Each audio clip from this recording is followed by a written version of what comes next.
ওই সাথীকে পাশে নিয়ে হায় ঘুমিয়ে আছে নিজুম নিরালায়। সুবহানাল্লাহ বলেন। সাড়া দাও রাসূলুল্লাহ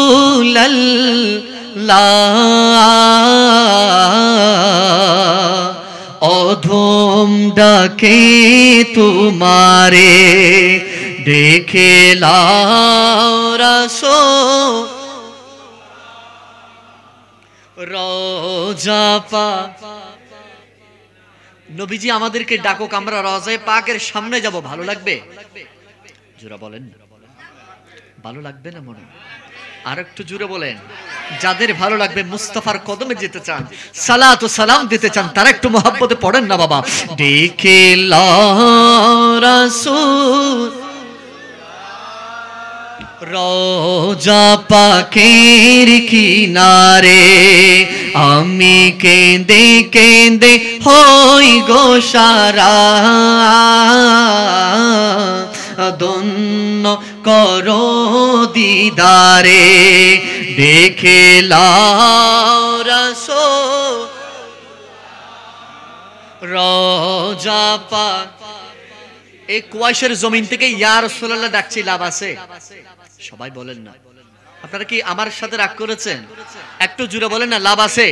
কেমন লাভ? ১,৫০০ বছর আগে মুস্তাফা বলেছেন, ও আমার উম্মত শুনে রাখো, পৃথিবীর উত্তর থেকে দক্ষিণ, পূর্ব থেকে পশ্চিম আমার যে উম্মত আমার সবচেয়ে গুম্বদ দেখে দেখে একবার বলবে আসসালাতু ওয়াসসালামু আলাইকা সাইয়্যিদি ইয়া রাসূলুল্লাহ, আসসালাতু ওয়াসসালামু আলাইকা সাইয়্যিদি ইয়া হাবিবাল্লাহ।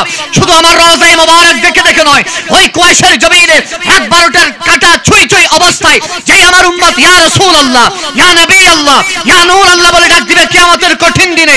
আল্লাহর কোরআন বলছেন, ইয়াউমা ইয়াফিরুল মারউ মিন আখি ওয়া উম্মি ওয়া আবিহি। যেদিন মা থেকে সন্তান আলাদা হয়ে যাবে, যেদিন বাবা থেকে সন্তান আলাদা হয়ে যাবে, যেদিন স্বামী থেকে স্ত্রী আলাদা হয়ে যাবে, যেদিন ভাই ভাই থেকে আলাদা হয়ে যাবে। মুস্তাফা ১,৫০০ বছর আগে বলেছেন, মান জাআলা কাবারি ওয়াজাবাল্লাহু শাফাতি। ও আমার উম্মত শুনে রাখো, আমি রাসূলকে ডেকেছো, কিয়ামতের কঠিন দিনে আমি মুস্তাফা তোমার ডান হাত ধরে তোমাকে জান্নাতে প্রবেশ করাবো। জোরে বলেন সুবহানাল্লাহ। ওই হাজী ভাই আরে যাই মদিনায়, আরে রওজা পাকে সালামি জানাই। সুবহানাল্লাহ বলেন। आला हजरत अजीम अल बरकत अजीम अल मरकबत मुजद्दिद दीन मिल्लत कलामुल इमाम इमामुल कलाम मेरे आका नियामत नासिर मिल्लत वद्दीन आयतिन मिन आयतिल मुजद्दिद मुजद्दिद रसूलुल्लाह अल हाफिज अल मुफ्ती अल कारी अल मुहद्दिस मशा इमाम अहमद रज़ा कन फाजिल बरलवी अलैहि रहमा व रिदवान বলছেন ঘর से सुनता रजा काबा से आती है सला। এই কাবার তাওয়াফকারীরা শুনো শুনো, কাবাকে জিজ্ঞেস করে তারপরের গন্তব্য, তারপরের মঞ্জিল কোথায় হবে। কাবা এক বাক্যে জবাব দিয়ে দিবে, আমি কাবার কাবা মদিনায় চলে যাও। জোরে বলেন সুবহানাল্লাহ। শুধু নাশিক বলেন, মদিনা না দেখা তো কুছ ভি না দেখা, মোহাম্মদ কা রওজা জান্নাত কা নকশা। জোরে বলেন না সুবহানাল্লাহ। ওই হাজী ভাই যাই মদিনায়, রওজা পাকে সালামি জানায়, মুধের অশ্রু ভেজা এ সালাম পাঠিয়ে দিলাম মদিনায় দেখলাম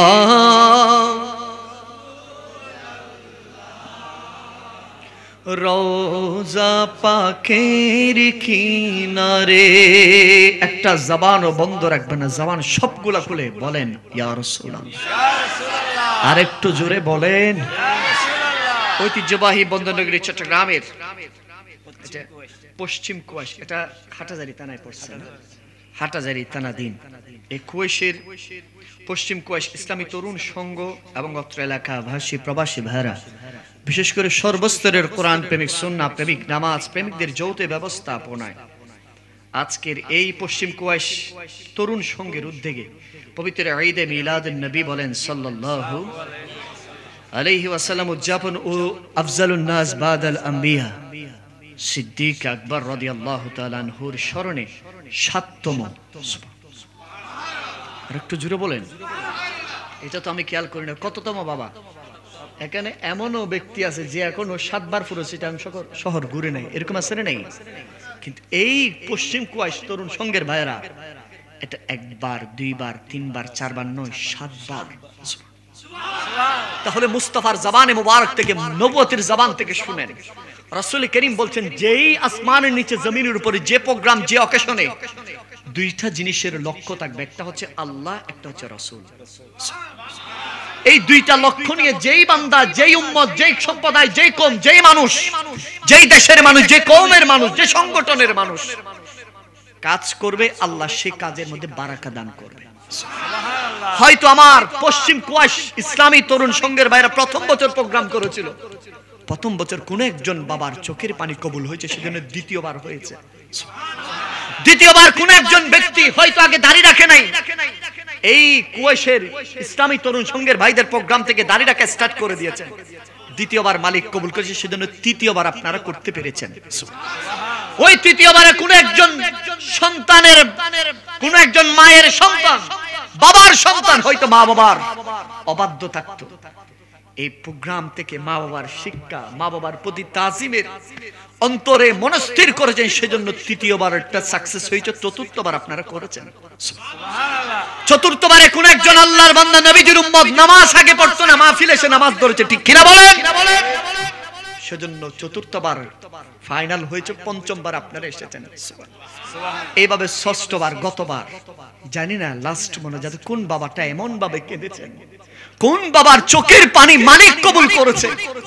এই ক্লান্তি লগ্ন, এই বৈরী আবহাওয়া, এই চারিদিকে যখন নর্তকীর নাচ, বেহায়াপনা চারিদিকে যখন ছড়াছড়ি করছে, আমার এই কুয়াইশের ইসলামী তরুণ সংঘের ভাইরা আল্লাহ গত বছর কবুল করেছে, সেজন্য আজ ৭তম বারে যুগের ক্লান্তিক লগ্নে, যুগ সন্ধিক্ষণে আমি আপনি এই কোরআনের ময়দানে উপস্থিত হয়েছি। এই ৭তম নূরানী ইমানি প্রোগ্রামের প্রধান মেহমান, যিনি অতি অল্প সময়ের মাঝে আমাদের মাঝে উপস্থিত থাকবেন, ঐতিহ্যবাহী দরবারে বারিয়া শরীফের নায়েবে সাজ্জাদ নশীন বিশিষ্ট মিডিয়া ব্যক্তিত্ব, রৌনকে দরবারে বারিয়া শরীফ, সুন্নিয়তের বলিষ্ঠ কণ্ঠস্বর হযরতুল আল্লামা জনাব মাওলানা মুফতি সৈয়দ মোহাম্মদ সৈয়দুল বারী বারাকাল্লাহু তাআলা ফি হায়াতি ইমানি কণ্ঠে বলেন আমিন। আজকের এই নূরানী ইমানি জান্নাতি প্রোগ্রামের প্রধান বক্তার আলোচনা পেশ করেছেন ঐতিহ্যবাহী কালামিয়া মাতব্বর জামে মসজিদের সম্মানিত খতিব, পশ্চিম কুয়াইশ এর সম্মানিত খতিব, মুজাহিদে মিল্লাত, ফখরে আহলে সুন্নাত, আপনাদের সকলেরই সুপরিচিত, আমার অত্যন্ত শ্রদ্ধাভাজন হযরতুল আল্লামা জনাব মাওলানা নুরুল আমিন কুতুবী বারাকাল্লাহু তাআলা ফি হায়াতি ইমানি কণ্ঠে বলেন আমিন। আজকের এই জান্নাতি প্রোগ্রামের বিশেষ আলোচক হিসেবে উপস্থিত ছিলেন খানকায়ে ওয়াজদিয়া পেশ ইমাম, আপনাদের সকলেরই সুপরিচিত মুজাহিদে মিল্লাত মাওলানা জসিম উদ্দিন কুতুবী সাহেব, বলেন মারহাবা। বিশেষ করে এতক্ষণ পর্যন্ত আপনাদের সম্মুখে নাত রাসূল আপনারা শুনেছেন, যদিও শরীরটা এই কুয়াইশে, মনটা মদিনায় চলে গেছে। আর একটু জোরে বলেন না বাবা।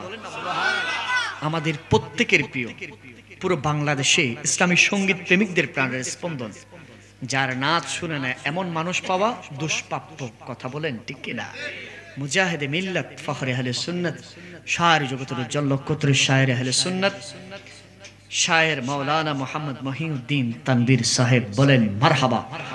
আজকের জান্নাতি প্রোগ্রাম সঞ্চালনা করছেন ইউসুফ আলী জামে মসজিদের সম্মানিত খতিব, মুজাহিদে মিল্লাত, ফখরে আহলে সুন্নাত হযরতুল আল্লামা জনাব মাওলানা হাফেজ কারি হাসান শরীফ বারাকাল্লাহু তাআলা ফি হায়াতি ইমানি কণ্ঠে বলেন আমিন। আজকের এই নূরানী ইমানি জলসা প্রোগ্রামের সভাপতি, মঞ্চে সভাবর্ধন করছেন ঐতিহ্যবাহী পশ্চিম কুয়াইশ ইসলামী তরুণ সংঘ এর সম্মানিত সভাপতি, আপনাদের সকলেরই সুপরিচিত, যিনি আমি আসার পরে আমাকে অত্যন্ত বেশি মহাব্বত করেছেন, আপনাদের সকলেরই সুপরিচিত আলহাজ বদিউল আলম সাদাগর সাহেব, বলেন মারহাবা। আমরা যখন দেখি আমাদের যিনি সভাপতি বদিউল আলম সাহেব, সওদাগরদের মতো মানুষরা যখন, যে আমার পাশে বসা, যখন ইনাদের মতো আমার মুরব্বীদের মতো এই ইনারা যখন যুবকদের নেতৃত্বে দেন, যুবকদেরকে গাইডলাইন যখন করেন, এই ইসলামী তরুণ সংঘ এরকম সংগঠনের মাঝে যখন তারা থাকে, তখন একটা জিনিস বুক ফুলিয়ে আমরা বলতে পারি, সেটা হচ্ছে যেই এলাকায় এই যুবকদেরকে মুরব্বীরা নেতৃত্ব দেয়, সেই এলাকার যুবকরা কখনো মাদক দ্রব্য ধরতে পারে? আরেকটু জোরে বলেন। সেই স্থানের যুবকরা কখনো ইয়াবা বাবা বাহায়াপনার ধারে কাজে যাইতে পারে? এটা আপনাদের জন্য গৌরবের বিষয়, বলেন মারহাবা। আজকের এই যুগ সন্ধিক্ষণ আমি নিজেও খুব ভাবতে ফুলকিত মনে করছি। তাতে ফার্স্ট নাইটের এই জোয়ারে আপনি আমি যখন মানুষ বেহায়াপনা, আপনাদের মনোযোগ আছে তো বাবা? আমি বেশিক্ষণ দেরি করতে পারবো না, কারণ এখানে আমাকে একটা বিষয়বস্তু নির্ধারণ করে দিয়েছেন। এটা দেখেছেন আপনারা? নারীর অধিকার হরণ ও নির্যাতনের অপর নাম যৌতুক, ইসলামে দৃষ্টিতে ব্যাখ্যা। বুঝেছেন এটা?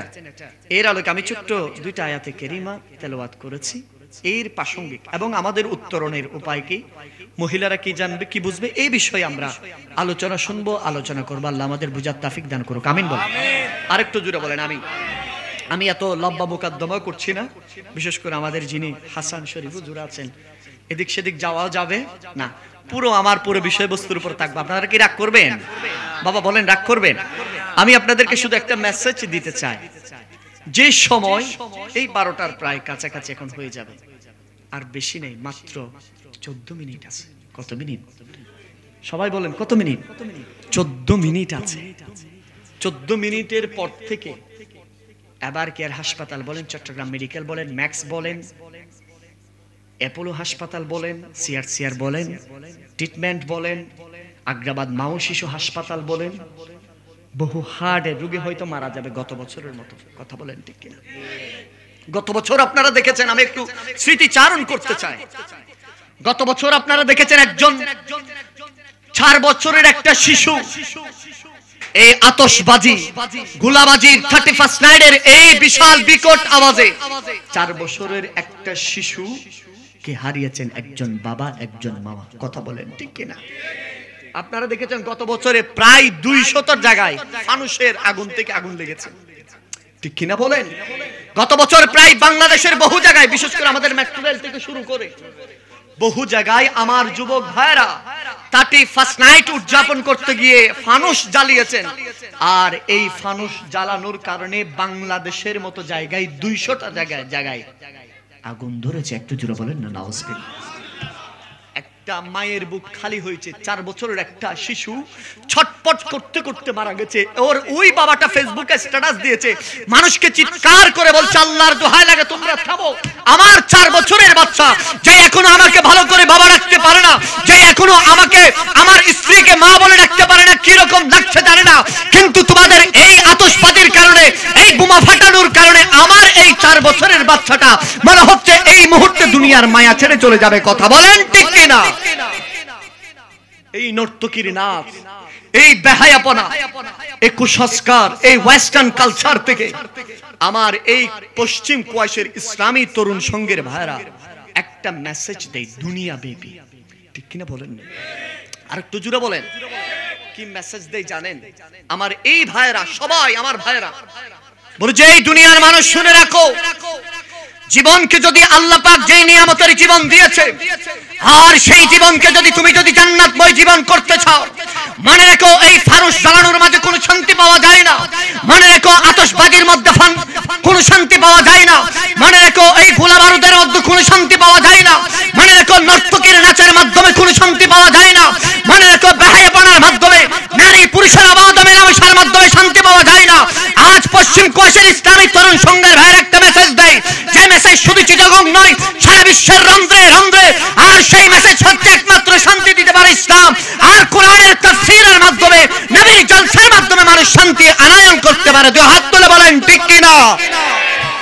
এই ছাড়া আর শান্তি কামনা করা যাবে?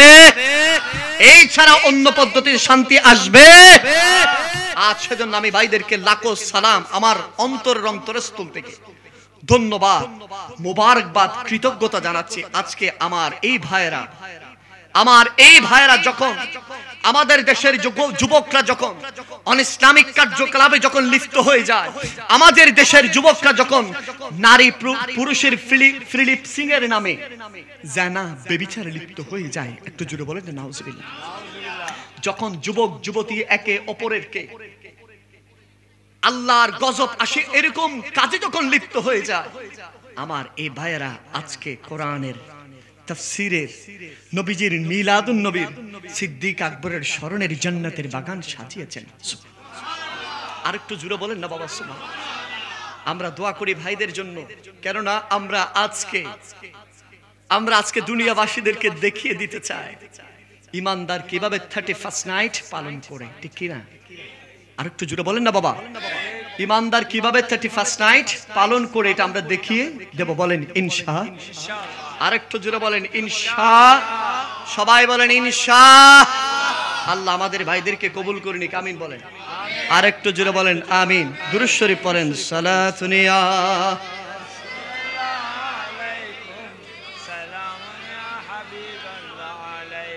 সালাতুন ইয়া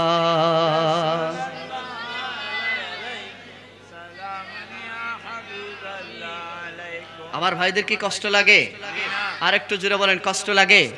আমার ভাইরা আমাকে একটা বিষয় নির্ধারণ করে দিয়েছেন, সেটা হচ্ছে নারীর অধিকার হরণ এবং সমাজে যে কুসংস্কার যৌতুকের নামে যে ছড়াছড়ি চলছে, এই ব্যাপারে বিস্তারিত আলোচনার কথা বলেছেন। কথা বলেন ঠিক কি না?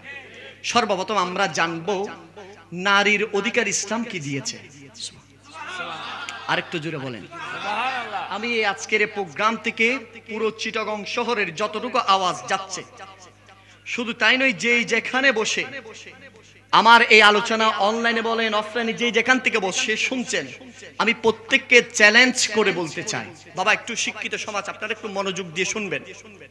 আজ আমার দেশের নাস্তিক কুলাঙ্গার যারা পুঁজিবাদী পাশ্চাত্যের গোলামি করে, আমার শব্দগুলো একটু আপনারা মনোযোগ দিয়ে শুনবেন, যারা পুঁজিবাদী পাশ্চাত্যের গোলামি করে, যারা সমাজতান্ত্রিক পাশ্চাত্যের গোলামি করে, যারা নারীকে ভোক্তা হিসেবে ইউজ করে, যারা নারীকে মনোরঞ্জনের জন্য ইউজ করে, আমার দেশের তথাকথিত কমিউনিজম, সোশ্যালিজম, সেকুলারিজম, যারা সব সময় মিডিয়াতে 71 টিভিতে 72 জন বসে বসে বলে যে ইসলাম নারীর অধিকারকে হরণ করছে। নাউজুবিল্লাহ সবাই বলে। আপনারা নাউজুবিল্লাহ আওয়াজটা এমন ভাবে দেওয়া দরকার ছিল, কারণ আমি যে কথাগুলো বলেছি পুরো দুনিয়া ব্যাপী এই কথাটা সবচেয়ে বড় ইস্যু হয়েছে এখন। যদি আমাদেরকে জাতিসংঘ ক্লাইমেট চেঞ্জ বলছে, কিন্তু আমি যে বিষয়টা আমাকে আমার ভাইয়েরা দিয়েছে, আজ দেখেন আপনি ঢাকা ইউনিভার্সিটিতে যান, আমাদের চিটাগং ইউনিভার্সিটিতে যান, আপনি জগন্নাথ বিশ্ববিদ্যালয়ে যান, বড় বড় বিশ্ববিদ্যালয়ে এখন আমার বোনরা নেকাব পরে যাইতে পারে। তাদের একটা ইস্যু, নেকাব চলবে না, ইসলাম নারীর অধিকারকে হরণ করছে। নাউজুবিল্লাহ বলেন। আরেকটু জোরে বলেন। এমন ভাবে একটা নাউজুবিল্লাহর আওয়াজ দিবেন ওই নাস্তিকদের কানে যাই দিতে পারবেন ইনশাআল্লাহ। সবাই বলেন নাউজুবিল্লাহ। আরেকটু জোরে বলেন। এবার আমি আজকের এই চট্টগ্রামের তরুণ ভাইদের কাছে জানতে চাই, বলেন বাবা, ইসলাম কি নারীর অধিকার হরণ করছে নাকি নারীকে সম্মান দিছে? আরেকটু জোরে বলেন। সেজন্য যেই যেখানে আছেন মোবাইল থাকলে রেকর্ড করে নেন, কলম থাকলে লিখে নেন, তাও যদি না পারেন আপনার কোনো বন্ধু থাকলে কল করেন। চিশতি টিভিতে লাইভ চলছে, আরো বিভিন্ন জায়গায় লাইভ চলছে, যেই যেখানে আছেন আওয়াজটা শুনেন। আমি দায়িত্বহীন কণ্ঠে ঘোষণা দিতে চাই, এবং এই বিষয়ে কেউ যদি আমার সাথে বসতে চায়, আমি যেই কোনো জায়গায় বসতে রাজি আছি। সুবহানাল্লাহ জোরে বলেন না? আরেকটু জোরে বলেন সুবহানাল্লাহ। আমি বলতে চাই, মনে রাখবেন পৃথিবীতে যত ধর্ম আছে, খ্রিস্টান ধর্মের বাইবেল বলেন, ইহুদিদের তওরাত বলেন, বৌদ্ধদের ত্রিপিটক বলেন, পারসিকদের জিন্দা ব্যস্ত বলেন, শিখদের সাহেব বলেন, আর হিন্দুদের বেদগীতা বলেন, আর এই সকল ধর্মের ধর্মীয় গ্রন্থে কোন ধর্মীয় গ্রন্থের নারীর মর্যাদা এইভাবে বাড়ায় নাই। সকল ধর্মীয় গ্রন্থের আমি যতগুলো নাম বলেছি, প্রত্যেকটা ধর্মীয় গ্রন্থের নারীকে একটা মনোরঞ্জনের জন্য ব্যবহার করেছে। কথা বলেন ঠিক কিনা? নারীকে শুধুমাত্র সস্তা পণ্য হিসেবে ব্যবহার করেছে, নারীকে শুধুমাত্র সস্তা ভোগ বিলাসের জন্য উপস্থাপন করেছে। এই বিশ্বের নারী সমাজ শুনে রাখো, তোমার শান, তোমার ইজ্জত, তোমার হুরমত, তোমার শান আজমত পৃথিবীর জমিনে বাড়িয়েছেন একমাত্র একটি ধর্মগ্রন্থ, আর সেই ধর্মের গ্রন্থের নাম হচ্ছে আল কোরআন। কথা বলেন ঠিক কিনা?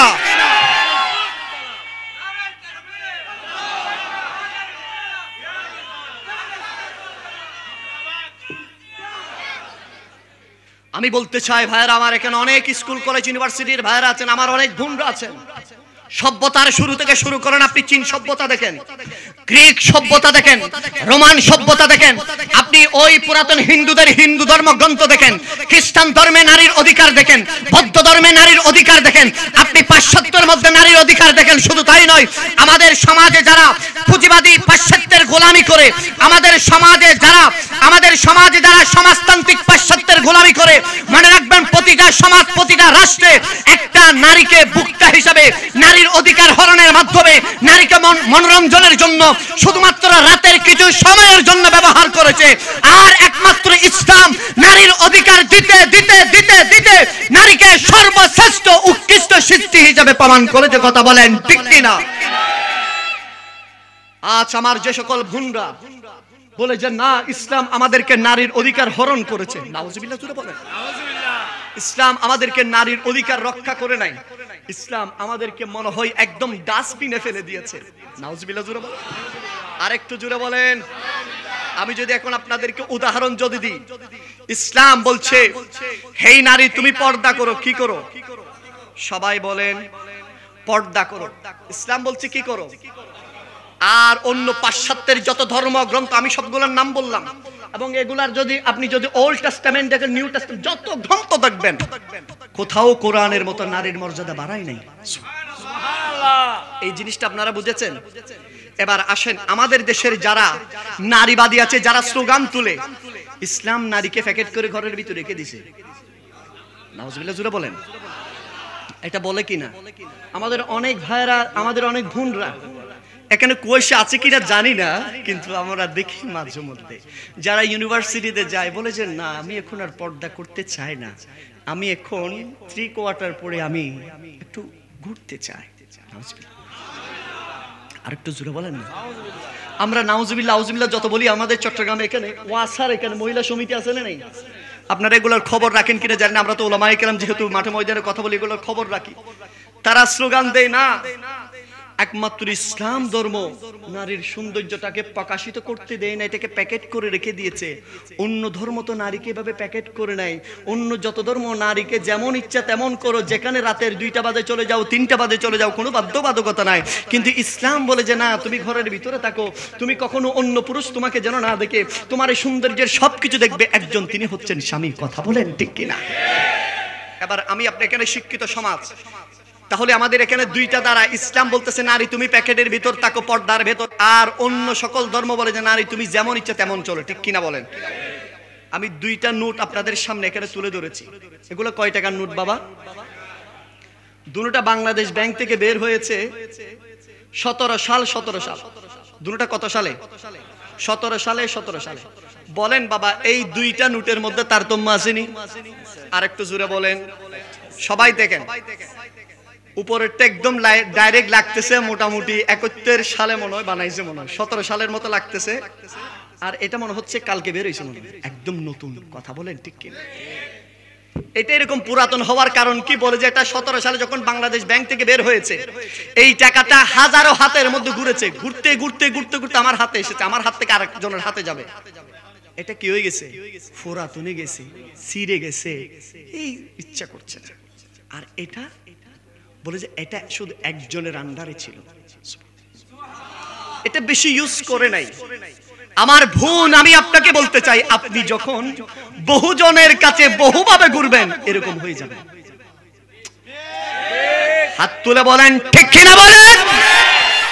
আর আমার বোন, যখন আপনি একজনের জন্য থাকবেন, আপনার সৌন্দর্য, আপনার রূপ গুণ শুধু একজন যখন দেখবে, আপনি এরকম থাকবেন। ঠিক কিনা বলেন? এই উদাহরণ বুঝেছেন বাবা? এই উদাহরণ বুঝেছেন? এর চেয়ে আরো সহজ উদাহরণ আর আছে? আরেকটু জোরে বলেন। প্যাকেটের ভিতর থাকলে এরকম থাকবেন, আর যদি বাহিরে ঘোরাফেরা করেন, সারাদিন যদি পার্কে ড্যাং ড্যাং ড্যাং ড্যাং করেন, এরকম। হাত তুলে বলেন ঠিক কিনা? আল্লাহ আমাদের হেফাজত করুক। আরেকটু জোরে বলেন আমিন। আরেকটু জোরে বলেন। এবার আমি আপনাদেরকে বলতে চাই, মনে রাখবেন, এই নারী, আমার মারা, যে সকল আমার মারা, হয়তো আপনারা তো এখানে প্রত্যেকেই আছেন, নারীর অধিকার এটা অত্যন্ত গুরুত্বপূর্ণ একটা বিষয়। ঠিক কিনা বলেন? আরেকটু জোরে বলেন ঠিক কিনা? আমাদের সমাজে অনেকজন, আপনারা আরেকটু যদি উদাহরণ দিই আপনারা বুঝবেন। আমাদের সমাজে অনেক মা বোনরা এমন আছে যারা বলে যে না, ফুটতেছে, একটু নীরব থাকেন, আমরা একটু শুনি, একটু সাইলেন্স। এবার আপনারা এমন ভাবে আল্লাহ করে ডাক দিবেন যেন এই আওয়াজ আরশে আজিমে চলে যায়। আল্লাহু আকবার। এটা আরেকটু জোরে, ইসলামের আওয়াজ আরেকটু জোরে বলেন আল্লাহু আকবার। আরেকটু জোরে বলেন আল্লাহু আকবার। বলেন ইয়া রাসূলুল্লাহ, বলেন ইয়া নবী আল্লাহ, বলেন ইয়া নূর আল্লাহ। এবার বলেন মারহাবা। আরেকটু জোরে বলেন। এবার অন্তরকুল একবার ডাক দেন মা, আরেকটু জোরে। এবার ডাক দেন বাবা, আরেকটু জোরে বলেন। এটা আল্লাহর ফয়সালা, আল্লাহকে ডেকেছি, নবীর ফয়সালা, নবীকে ডেকেছি। এবার এখানে অনেকের মা বাবা আছেন, আমি মাদেরকে বাবাদেরকে বলতে চাই, দেখেন অনেকের মায়ের সন্তান আজ সিআরবিতে চলে গেছে ডান্স দেওয়ার জন্য, ঠিক কিনা বলেন? অনেকের মায়ের সন্তানরা আজ শিশু পার্কে চলে গেছে বদ্রহাট, ঠিক কিনা বলেন? অনেকের মায়ের সন্তান ছেলে মেয়েরা আজ নেপালে সিবিচে চলে গেছে, দুহাত তুলে বলেন ঠিক কিনা? আজ মা আপনি কত ভাগ্যবান, ও বাবা আপনি কত ভাগ্যবান। আজ দেখেন পশ্চিম কুয়াইশ তরুণ সংঘের, ইসলামী সংঘের ভাইয়েরা আজ রাত যখন গভীর হয়ে যাচ্ছে, তাদের মতো একই পোশাক পরা, একই চেহারার, একই সাথে মাদ্রাসায় পড়ে, একই সাথে কলেজে পড়ে, একই সাথে স্কুলে পড়ে, একজন চলে গেছে ওই আতশবাড়ি ফুটানোর জন্য, ওই নর্তকীর সাথে নাচ দেওয়ার জন্য, ডান্স করার জন্য, আর আরেকজন তার সহকর্মী এই কোরআনের তাফসীরে চলে আসছে, জান্নাতের বাগানে চলে আসছে একমাত্র মালিককে রাজির জন্য। দুহাত তুলে বলেন ঠিক কিনা? এখান থেকে ফারাক হয়ে গেছে, দুইটা দলে কথা বলেন ঠিক কিনা? আমরা জান্নাতি দল, সুবহানাল্লাহ। আরেকটু জোরে বলেন। সেজন্য আশেক কি বলে জানেন? কষ্ট হবে বাবা? আরেকটু জোরে বলেন। ও নামে এত জাদু আর এত মধুময়, ও নাম নিয়ে ফুল সুরভি ছড়াই, ঠিক কিনা বলেন? ও নামের সুর তুলে শুধু আমি গাই, হে রাসূল নবীজি তোমায়, হে রাসূল নবীজি তোমায় আমি কোরআনের সুর মাঝে শুনেছি যে নাম, আজানের সুর মাঝে ও নাম শুনেছি আমি আমার দোয়, হে রাসূল নবীজি তোমায়। সুবহানাল্লাহ বলেন। আরেকটু জোরে বলেন। ও নামে এত জাদু আর এত মধুময়, ও নাম নিয়ে ফুল সুরভি ছড়াই, ঠিক কিনা বলেন? ও নামের সুর তুলে শুধু আমি গাই, হে রাসূল নবীজি তোমায় সালাতুন ইয়া সালামুন ইয়া হাবিবাল্লাহ, সালাতুন ইয়া রাসূলুল্লাহ, সালামুন ইয়া হাবিবাল্লাহ। কষ্ট হচ্ছে বাবা? একটু জোরে বলেন না, সালাতুন ইয়া।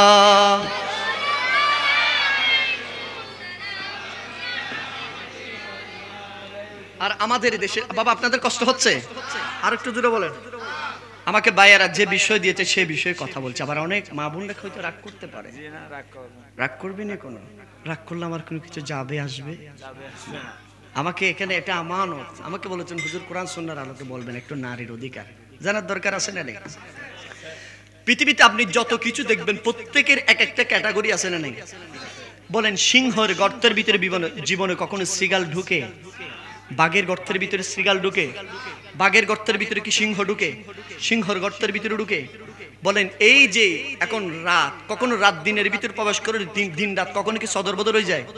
এই সূর্য এখান থেকে 9,30,00,000 মাইল জুড়ে সূর্যের আলো আমরা পাই। কখনো সূর্য তার কক্ষপথ বাদে অন্য কক্ষপথে ঘোরাফেরা করে?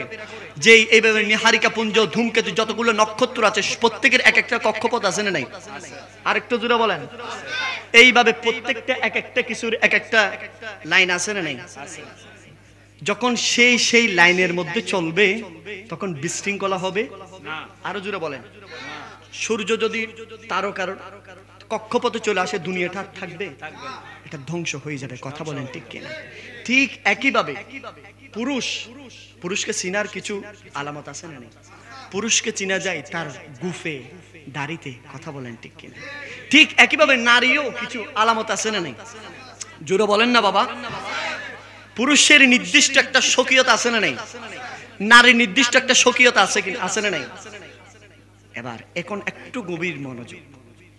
যখন নারী পুরুষত্বটা নিয়ে ফেলে, তখন কি সেটা নিজ কক্ষপথে থাকে নাকি অন্য কক্ষপথে চলে যায়?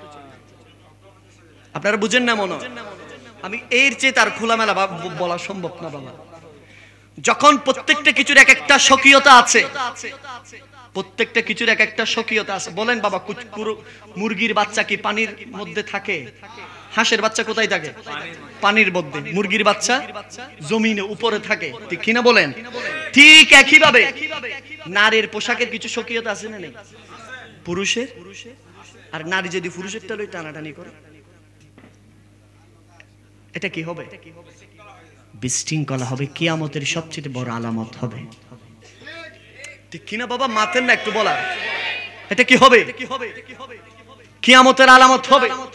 এবং কেউ যদি আমাদের কোনো বোন, যদি কোনো মা যদি বলে যে না, আমি পুরুষের এই টি শার্ট পরে আমি খুব ওয়েস্টার্ন, আমি খুব স্মার্ট আছি, বলেন একে কি স্মার্ট বলবে নাকি উলঙ্গপনা বলবে? সবাই বলেন না বাবা, উলঙ্গপনা। আমি এখানে অনেক বাবা আছেন না যাদের ছেলেকে বিবাহ করবেন, অনেক বাবা আছেন না? আরেকটু জোরে বলেন। একটা নারীর পোশাকের কথা বলছি।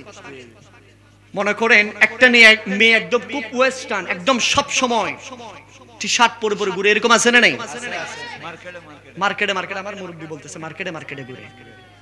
আর একটা ছেলেকে যখন বিবাহ করাবে, একটু গভীর মনোযোগ, একটা বাবা একটা মা যখন একটা ছেলেকে বিবাহ করাবে, একটা অন্যের একটা মেয়েকে যখন নিজের মেয়ে মনে করে ঘরে আনবে, বলেন যত কিছু হবে হোক, যত রূপবতী যত গুণবতী হবে হোক, যত সুহাসিনী যত সুকেশিনী যত সুস্নিগ্ধা হবে হোক, ওই টি শার্ট পরে যে নারী ঘুরে তাকে জীবনে ঘরে আনবে। সবাই বলেন না। সর্বপ্রথম যারা বাবা আছে, আমাদের সভাপতি সাহেব উনিও জানবে, বিয়ে করাই না পরে উনি আমাদের সভাপতি সাহেবকে জিজ্ঞেস করেন, বাবা আপনার ছেলের জন্য মেয়ে দেখবেন কিরকম? সর্বপ্রথম একটা শব্দ মুখ দিয়ে বের হবে, সেটা হচ্ছে ও আতে মে হওয়া কেন ইজ্জত মিখিলাবি। ঠিক কিনা মাতুন না? কিরকম ইজ্জতের সাথে চলে, কিসের ভিতরে? সেজন্য রাসূল করিম সাল্লাল্লাহু আলাইহি ওয়াসাল্লাম বলেছেন, একজন নারীকে বিবাহ করার আগে পুরুষ 4টা জিনিস দেখবে। কয়টা জিনিস? আমি এর আগে আপনাদেরকে তো বলি নাই। এখন আমি যা কিছু আলোচনা করব, আলোচনা থেকে আমি লাস্টে একটা প্রশ্ন করব। কয়টা বাবা?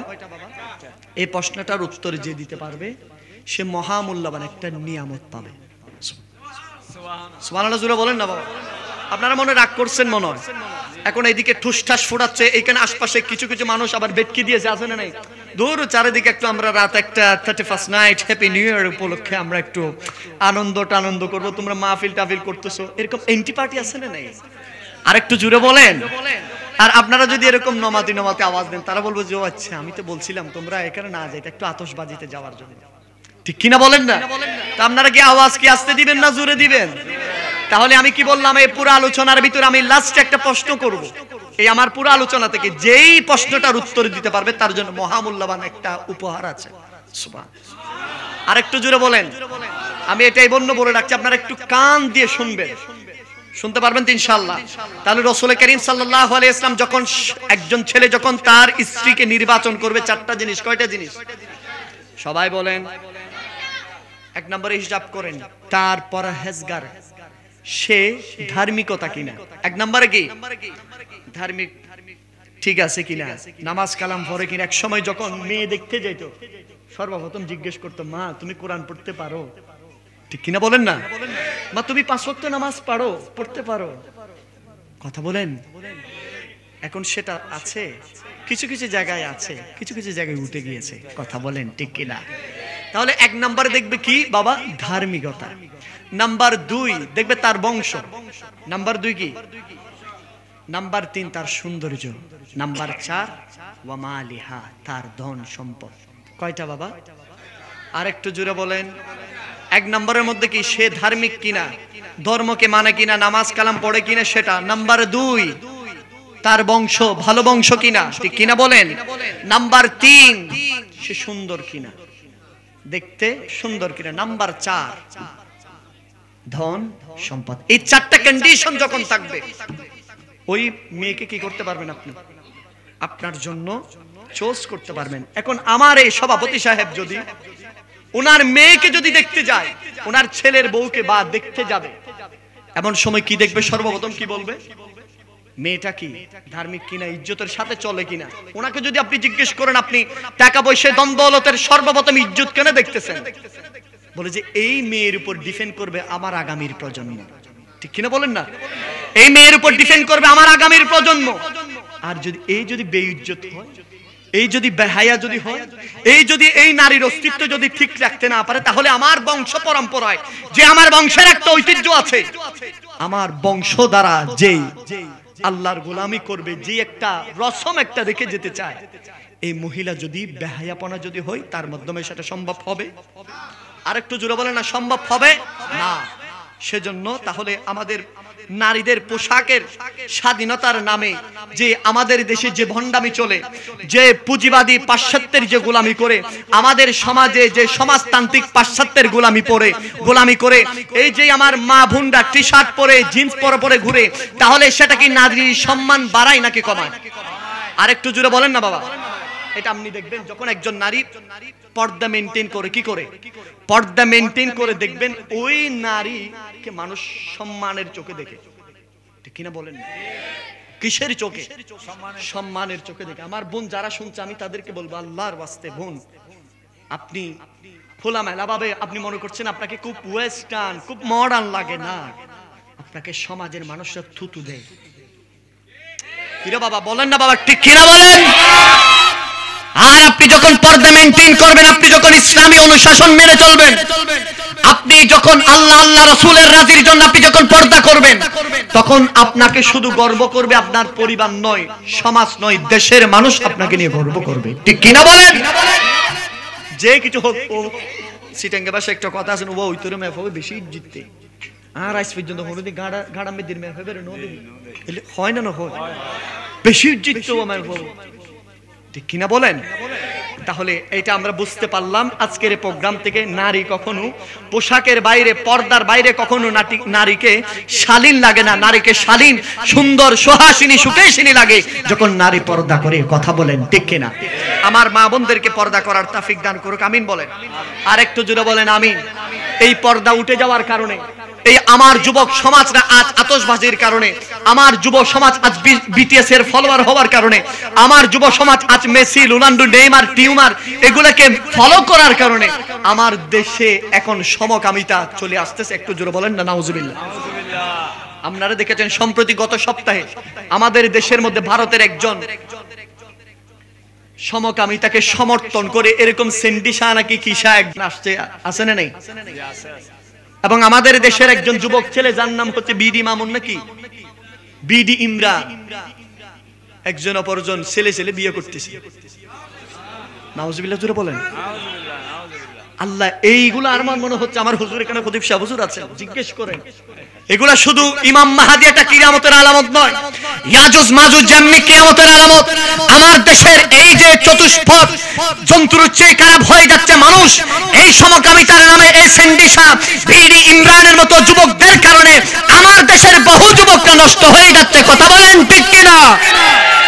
মনে রাখবেন, বাঘের পেট থেকে যেটা, বাঘিনীর পেট থেকে যে বাঘের বাচ্চা বাইর হয় সেটাকে বাঘের বাচ্চা বলে। কথা বলেন ঠিক কিনা? সিংহর পেট থেকে যেটা বাইর হয় এটা সিংহের বাচ্চা বলে। ছাগলের পেট থেকে যেটা বাইর হয় সেটা কি বলে? গরুর পেট থেকে যেটা বের হয়। আর প্রতিটা জন্তুর, জানোয়ারের পেট থেকে যেটার থেকে বের হয় সেটা বলে। কিন্তু মানুষের পেট থেকে বের হলে মানুষ হওয়া যায় না। ঠিক কিনা বলেন? মানুষের পেট থেকে বের হলে কি মানুষ হওয়া যায়? মানুষের পেট থেকে বের হওয়ার পরে ওই ব্যক্তিটাকে মনুষ্যত্বের গুণ লাগে, কথা বলেন ঠিক কিনা? আর একজন মানুষ পৃথিবীব্যাপী পৃথিবীর যত সায়েন্টিস্ট, বিজ্ঞানী, ধর্ম গ্রন্থের যাজক আছেন, প্রত্যেকের এক বাক্যে একটা স্বীকৃতি, একজন যেভাবে মানুষের পেট থেকে বের হওয়ার পরে মনুষ্যত্ব সমৃদ্ধ একজন মানুষকে পরিপূর্ণ মানবীয় গুণের জন্য একমাত্র একটা গ্রন্থ আছে। একজন মানুষকে পরিপূর্ণ মানুষ করার জন্য একটা গ্রন্থ, ইসলামের এক ধর্মের একটা গ্রন্থ আছে, যেই গ্রন্থের নাম হচ্ছে কোরআনুল কারীম। আর যে ব্যক্তি এই কোরআনুল কারীমকে আঁকড়িয়ে ধরবে, সে পরিপূর্ণ মানবীয় সূরতের মানুষ হবে, কথা বলেন ঠিক কিনা? এই কোরআনুল কারীমের বাইরে গেলে সে কি মানবীয় হবে? আরেকটু জোরে বলেন।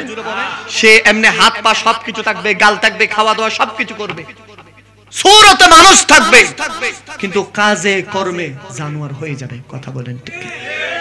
আপনারা দেখতেছেন এখন দুনিয়া ব্যাপী, বাবা সারা দুনিয়া ব্যাপী, এখন সারা দুনিয়াতে সবচেয়ে বেশি একটা ধর্মের দিকে মানুষ এগিয়ে যাচ্ছে, সে ধর্মের নাম হচ্ছে ইসলাম। গত সপ্তাহে আপনারা দেখেছেন একটা জরিপে দেখা গিয়েছে সারা দুনিয়াতে প্রত্যেক দিন ৫,০০০ বিধর্মী ইসলামের মধ্যে দাখিল হয়। সুবহানাল্লাহ, জোরে বলেন না বাবা। আমেরিকার একটা মুসলিম পরিবার, একটা খ্রিস্টান পরিবার যখন আলাপের সেই ভিডিও আপনারাও দেখেছেন, ওই মুসলিম পরিবার যে ওই মুসলিম পরিবারের যিনি মা ছিল, খ্রিস্টান পরিবারের যিনি মা, একই সাথে একটা ব্যাংকে জব করতো। কিছুদিন পরে দেখে ওই মুসলিম ওই ছেলের মাটা আর আসে না। বহুদিন পরে দেখা হয়েছে একটা পার্কে। কি ব্যাপার, আপনি জব ছেড়ে দিয়েছেন কেন? বলে যে আমার ছেলে জব করতে নিষেধ করেছে। কেন? বলে যে আমার ছেলে তো আমাকে এখন ঘর থেকে বের করে দিয়েছে, আমি আমার স্বামীকে নিয়ে, আমি তো বৃদ্ধ বয়সে, আমরা খ্রিস্টান ধর্মের অনুসারী, আমরা বৃদ্ধ বয়সে এখনো চাকরি করতে হয়, বাচ্চা সবকিছু আমরা রান্না করতে হয়, তো আপনার ছেলে এভাবে আপনাকে ঘর থেকে বের করে দেয় না? বলে যে না, আমার যিনি নবী মুহাম্মদুর রাসূলুল্লাহ ১৫০০ বছর আগে বলেছেন, আল জান্নাতু তাহতা আকদামিল উম্মাহাত, ও দুনিয়ার মানুষ শুনে রাখো, তোমার মায়ের কদমের নিচে তোমার জান্নাত। বলে যে আমার ধর্মে আমার সন্তান আমার কদমের মধ্যে চুমা দেয়, আমার সন্তান ডেলি 2 বার আমাকে সালাম করে, আমার সন্তান আমাকে মাথার উপরে করে রেখেছে, কেননা আমার সন্তানের জান্নাত জাহান্নামের ফয়সালা আমি এবং আমার স্বামীর হাতের মধ্যে। আর আমার সন্তান আমাকে সবচেয়ে বেশি মহব্বত করে, আদর করে, যত্ন করে। আমার সন্তান বলেছে, মা তুমি চাকরি করার দরকার নাই, তুমি ঘরে থাকবা, আমি তোমার সন্তান, আমার শরীরে যতক্ষণ রক্তবিন্দু থাকবে ততক্ষণ আমি তোমাদের, আমার মা আমার বাবার সেবা করে যাবো। জোরে বলেন সুবহানাল্লাহ। খ্রিস্টান এই মা এই গল্প শুনে অবাক, কি বলেন ইসলাম এরকম? হ্যাঁ, তাহলে আর দেরি করছেন কেন? আমাকে একটু পড়িয়ে দেন না ওই কালেমা, লা ইলাহা ইল্লাল্লাহু মুহাম্মাদুর রাসূলুল্লাহ। সুবহানাল্লাহ বলেন, আরেকটু জোরে বলেন না সুবহানাল্লাহ। তাহলে আমরাও সেই ইসলামের মধ্যে আসতে পেরে, বসতে পেরে, ইসলাম অনুশাসন মানতে পেরে খুশি না? আরেকটু জোরে বলেন না বাবা।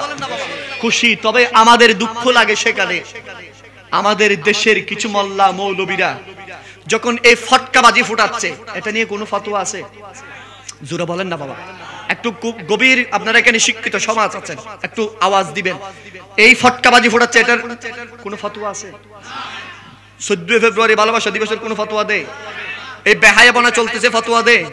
কিন্তু 12 রবিউল আউয়াল হুজুর কেবলা তাহের শাহ যখন চট্টগ্রাম আসে, শিরিক বেদাতের ফতোয়াই ভারী যায়, ঠিক কিনা বলেন না? আজকে দেখেন, আজকে কোন আলেমের যারা এগুলা মিলাদুন নবী, উরুস ফাতিহাকে যারা শিরিক বেদাতের ফতোয়া দেয়, তারা এগুলার বিরুদ্ধে কোনো কথা বলে না। তারা কি করে জানেন? আপনারা দেখেছেন সম্প্রতি এই নির্বাচন আসে না? আরেকটু জোরে বলেন না। মোল্লা দোয়া করতেছে, আল্লাহ তুমি এই নৌকাকে বিজয় করে দাও। পকেটে কত ঢুকছে? কত? আবার আসছে নৌকার পরে আসছে ঈগল। ঈগল মানে বুঝছেন ওই টাকলামোরা দোয়া করতে, হুজুর দোয়া করে দেন আমি একটু যেন বিজয় হয়ে যাই। ওই মামা আবার দোয়া করতেছে, হুজুর ঈগলকে তুমি বিজয় করে দাও। আবার ঢুকছে কত? কত হইল? আবার আসছে ট্রাক, চিনেননি? ট্রাক দোয়া করতেছে তিনখানার মধ্যে গিয়ে।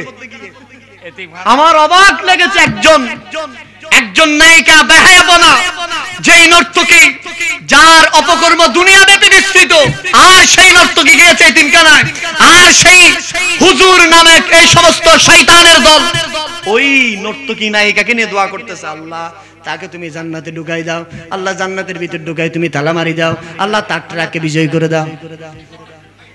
কত ঢুকছে এটা? এটা যেহেতু জান্নাতে ঢুকে গেছে কত? 10। এরকম ফটকা মার্কা জাতির কুলাঙ্গার মৌলবী আছে না নাই? আরেকটু জোরে বলেন। এগুলো থেকে আমাদের হেফাজত করুক, জোরে বলেন আমিন। এই মৌলবীরা কেমন জানেন? এক মৌলবী জাল মারছে। কি মারছে? জালের ভিতরে একটা কবুতর একটা কাক ঢুকছে। এখন কাক কা কা চিল্লাইতেছে। কি করতেছে? অনেকক্ষণ কবুতর চুপ ছিল। চুপ থাকার পরে কাককে বলতেছে, হেই থাম, এতক্ষণ এরকম কা কা করতেছিস কেন? বলতেছে, আপনি তো গু গু করতেছেন। বলছে, আমি তো গু গু করতেছি আমার মনের দুঃখে। একটু পরে ওই মৌলবী আসবে, এসে আমাকে তো খেয়ে ফেলবে জবে করে। বলছে, তুই চিল্লাচ্ছ চিল্লা? বলছে, আমি তো আপনার চেয়ে আরো বড় টেনশনে আছি। বলছে, তুই টেনশনে থাকার কারণ তো নাই, তুই তো হারাম, তোকে তো খাবে না। বলে যে এটা যদি আমাম হতো খেতো না, এটা মোল্লা মৌলবী তো যে কোনো একটা ফতোয়া দিয়ে আমাকে খেয়ে ফেলবে। এরকম আছে না নেই? বড় মারাত্মক। এই সমস্ত কোলাঙ্গার যারা বাংলাদেশের মধ্যে হুজুর কেবলাই আলমের যখন শাহজালালের মাজারকে বলে যে লাঠি দিয়ে ভেঙে দাও, নাউজুবিল্লাহ বলেন। আর যারা বলে মিলাদুন নবী বেদাত, আর যারা বলে যে হুজুর কেবলা কেন আসে, আর যারা ওলিয়া উলিয়া মানে না, এরকম কুলাঙ্গার নামক শাহজালালের দুশমন আছে না নাই? এগুলা কি আপনি কি আমাদের খতিব সাহেবের মতো আলেম বলতে পারবেন? সুন্নিদের মতো বলতে পারবেন? এগুলা কি জানেন? এগুলা ওই এখন দেখেছেন দুনিয়া ব্যাপী যখন ফিলিস্তিনের পক্ষে দুনিয়ার আলেমরা তারা পক্ষ নিয়েছে ইসরায়েলের। নাউজুবিল্লাহ জোরে বলেন না বাবা। পক্ষ নিয়েছে কি কার? ইসরায়েলের। ওই তেলের টাকা যে আসতেছে, নেসলে কোম্পানির টাকা আসতেছে, বাটার কোম্পানির টাকা আসতেছে, ইসরায়েলের পক্ষ নিয়েছে। যখন 70-75 বছর ধরে আমার ফিলিস্তিন পুরো গোলা বারুদের এমন এক মুষ্টি মাটি পাওয়া যাবে না যেখান থেকে গোলা বারুদের গন্ধ বের হচ্ছে না। কথা বলেন ঠিক কিনা? দুনিয়া ব্যাপী যখন আল আকসার হুরমতে আকসার বর্ণনা যখন ওলামায়ে কেরাম করছে, দুনিয়া ব্যাপী যখন মানুষ মসজিদে আকসার জন্য দোয়া করছে, দুনিয়া ব্যাপী যখন হামাস যুদ্ধের জন্য মানুষ মসজিদে বসে বসে দোয়া করছে, আর আমার দেশের কিছু নামদারি কিছু আলেম নামের বেঈমান তখন হামাসের বিপক্ষে গিয়ে ইসরায়েলের পক্ষে নিয়ে তো হাত তুলে বলেন ঠিক কিনা? তাদেরকে কি আমরা রাসূল পাকের ওয়ারিস বলতে পারি? আরো জোরে বলেন বলতে পারি? তারা এক একটা টাটকা ইহুদিদের এজেন্ডা। কথা বলেন ঠিক কিনা? আল্লাহ এগুলো থেকে আমাদের হেফাজত করুক। আরেকটু জোরে বলেন, আরেকটু জোরে বলেন আমিন। আল্লাহ এই সমস্ত কুলাঙ্গার থেকে যখন আপনি নিজেকে বাঁচাতে পারবেন না, যতক্ষণ পর্যন্ত আপনি আপনার পরিবারকে বাঁচাতে পারবেন না, আল্লাহর কোরআন বলছে কু আনফুসাকুম ওয়া আহলিকুম নারা, নিজে বাঁচতে হবে জাহান্নামে আগুন থেকে। বাবা শুধু নিজে বাঁচলে হবে না, ছেলেকেও বাঁচাইতে হবে। বলেছেন কে? আরেকটু জোরে বলেন না।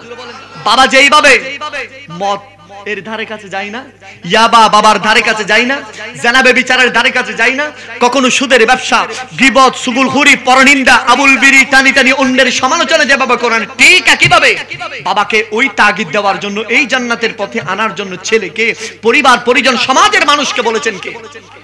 আরেকটু জোরে বলেন না। আর মা যখন সানমারে যাবে, যখন চিটাগং শপিং এ যাবে, ইউনেস্কোতে যাবে, মিমি সুপারে যখন যাবে, আমিন সেন্টারে যখন যাবে, বালিয়ারকেটে যখন যাবে, মা যেভাবে পর্দা মেইনটেইন করবে, এভাবে মেয়েকেও পর্দা মেইনটেইন করার জন্য বলেছেন কে? আল্লাহ। আরেকটু জোরে বলেন। তাহলে আমাদের বোঝার দরকার আছে না নাই? আল্লাহ এই সমস্ত কুলাঙ্গার থেকে, এই সমস্ত জাতির রাহবার যারা আছেন আমাদের আহলে সুন্নাত ওয়াল জামাতের ওলামায়ে কেরাম, আল্লাহ প্রত্যেকের হায়াতের মধ্যে বরকত দান করুক। আমিন বলেন। আরেকটু জোরে বলেন আমিন। নবী ছাড়া নাই সাহারা। সাহারা আছে? আরেকটু জোরে বলেন। এটা কি আমার কথা? আরেকটু জোরে বলেন। নাকি আমাদের নুরুল আমিন কুতুবী হুজুরের কথা, আমাদের খতিব সাহেব হুজুরের কথা? এটা বলেছেন কে? আল্লাহ। আল্লাহ বলছেন আসা আইয়াব আসাকা রব্বুকা মাকামা মাহমুদা। জোরে বলেন সুবহানাল্লাহ। আরে আদম থেকে ঈসা নবী, আরে নফসি নফসি করিবেন সবই, ঠিক না বলেন? আরে উম্মত উম্মতি বলে কাতবেন নবী কামিলি ওয়ালা নবী। হাত তুলে জানো দুনিয়া ওয়ালা নবী মো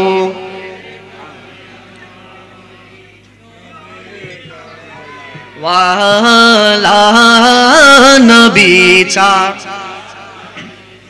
বাবা নবী ছাড়া কোনো সাহারা নাই, এটা কি বলতে কষ্ট লাগবে?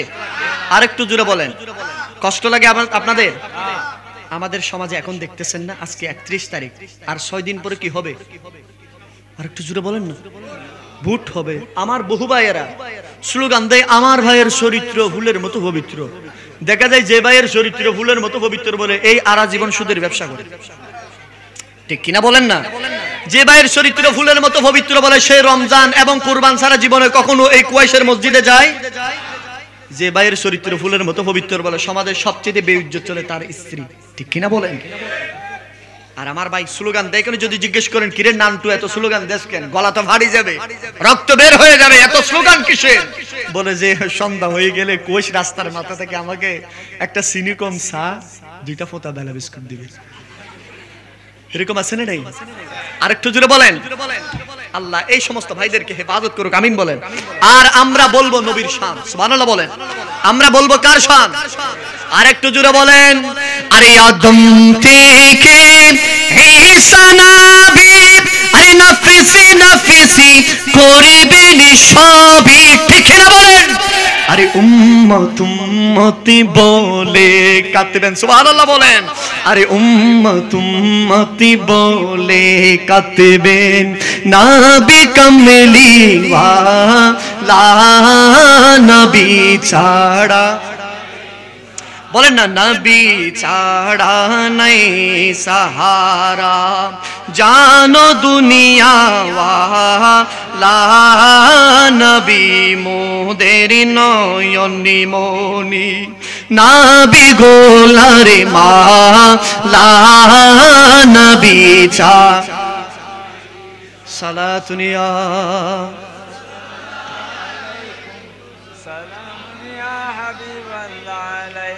আপনাদের কষ্ট হচ্ছে মনে হয়, আপনারা দুরূদ শরীফ এরকম আস্তে আস্তে বললে তো এদিকে তো পাশ থেকে ওয়াবিয়াই ঢুকে যাবে, ঠিক কিনা বলেন?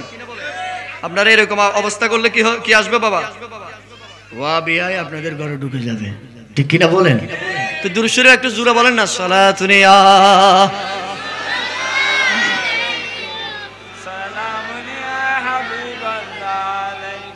তাহলে বুঝেছেন এখন নারীর সম্মান ইজ্জত কতটুকু বুঝেছেন? আরেকটু জোরে বলেন না। বুঝেন না মনে আপনারা বুঝেছেন? নারীর সম্মান একমাত্র ইসলাম দিতে দিতে দিতে এমন সম্মান দিয়েছে, একজন নারীর কদমের নিচে জান্নাত বলেছেন। আরেকটু জোরে বলেন না। আমার নবীজি বলেছেন, আল জান্নাতু তাহতা আকদামিল উম্মাহাত, সুবহানাল্লাহ বলেন। ওই মায়ের কদমের নিচে কি আছে বাবা? জান্নাত। অথচ নবী করিম সাল্লাল্লাহু আলাইহি ওয়াসাল্লাম দুনিয়ায় আসার আগে সে জাহেলি যুগে যখন নারীরা জন্মগ্রহণ করত, নারীদেরকে ফুতে ফেলতো। আমার মা বোন যারা শুনছেন, আপনাদেরকে ফুতে ফেলতো। কোন ঘরে যদি কন্যা সন্তান যদি জন্মগ্রহণ করত, মানুষকে বলতো না যে কন্যা সন্তান হয়েছে, কেন? কন্যা সন্তান হওয়াকে অলক্ষণে মনে করত। নাউজুবিল্লাহ, জোরে বলেন না। কন্যা সন্তান হওয়াকে কি মনে করত? অলক্ষণে মনে করত, এটা দুর্ভাগ্যের সময় মনে করত। কিন্তু আমার নবীজি দুনিয়ার জমিন আসার পরে বলতেছে, যার একটা মেয়ে আছে সে একটা জান্নাতের অধিকারী। আরেকটু জোরে বলেন। যার 2টা মেয়ে আছে সে 2টা জান্নাতের অধিকারী, যার 3টা মেয়ে আছে সে 3টা জান্নাতের অধিকারী। সুবহানাল্লাহ বলেন। এবার ইসলাম কি নারীকে কম দিয়েছে নাকি বেশি দিয়েছে? আরেকটু জোরে বলেন। এবং সবচেয়ে বেশি নারীদের সৃষ্টি করতে থেকে জানেন, ইয়া আদম উসকুন আনতা ওয়া জাওজুকাল জান্নাহ। আদম আলাইহিস সালামকে বানিয়েছেন মক্কাতুল মুকাররমায়। বিশেষ করে রাইসুল মুফাসসিরিন ইবনে আব্বাস, আব্দুল্লাহ ইবনে মাসউদ থেকে বর্ণিত, তিনারা বলছেন মা হাওয়াকে বানিয়েছেন জান্নাতে। সুবহানাল্লাহ। নারীরা কোথা থেকে এসেছে? জান্নাত থেকে। মা, আপনাদের মূল্য এত সস্তা না যদি আমরা 1 টাকার শ্যাম্পুর ভিতরে নারীর ছবি দেখি, ঠিক কিনা বলেন না? পুঁজিবাদী পাশ্চাত্যরা কোথায় নিয়ে গেছে দেখেন নারীকে। 1 টাকার লজেসের, এখন তো 1 টাকার লজেস নাই, তখন ছিল আর কি।